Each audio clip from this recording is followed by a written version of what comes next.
Hello everyone, welcome back to my another mini blog. আজকে অনেক ভোরবেলায় ঘুম থেকে উঠেছি, তার কারণ আজ তমলুক যাওয়ার আছে।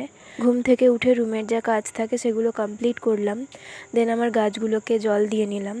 তমলুক যাওয়ার কারণটা হলো আমার মা আজ হায়দ্রাবাদ গেছিলো, সেখান থেকে চলে এসছে, তাই মায়েদের সাথে দেখা করতেই যাচ্ছি। ট্রেন লেট হয়ে যাচ্ছে আর এইদিকে আমাকে দেখো রেডি হয়ে আমাকে আগে আয়নার সামনে ক্লিপ নিতেই হবে। তারপরে এই যে বাড়ি থেকে বেরিয়েছি, বাড়ি থেকে বেরিয়েই আজকে একটা খুব ভালো ঘটনা ঘটেছে। তার কারণ একটা রাবার প্ল্যান্টের স্টেন পেয়েছি আমি। সেটা আমি খড়গপুর থেকে তমলুক নিয়ে গেছি, আবার তমলুক থেকে আমি খড়গপুর নিয়ে আসবো। মানে ভাবতে পারছো, যারা যারা গাছপ্রেমী আছো তারা আমার সাথে ঠিক রিলেট করতে পারবে এটা। তারপর এই যে আমি আর আমার গাছ মোটামুটি পৌঁছে গেছি বাড়িতে। বাড়িতে পৌঁছেই দেখছি আমার মা পুজো করছে। মায়ের পুজো কমপ্লিট হয়ে যাওয়ার পর এই যে এনার সাথে আমি অনেকক্ষণ টাইম কাটিয়েছি। অনেক দিন পর এনার সাথে দেখা, তাই অনেকটা আদর ভালোবাসা তো ডিজার্ভ করেই, তাই না? শুধু আদর ভালোবাসাই নয়, মার পিঠও লেগে গেছিলো আমাদের মধ্যে।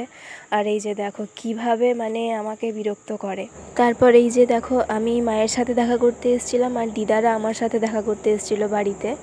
অনেক দিন দিদাদের সাথে দেখা হয়নি, তাই সবাই মিলে আমার সাথে দেখা করতে এসেছিলো। আর কোনো ভিডিও ক্লিপ নেওয়া হয়নি এরপরে, তার কারণ ওদের সাথে অনেকটা টাইম স্পেন্ড করছিলাম। আজকের জন্য এতটাই, দেখা হচ্ছে অন্য একটা ভিডিওতে।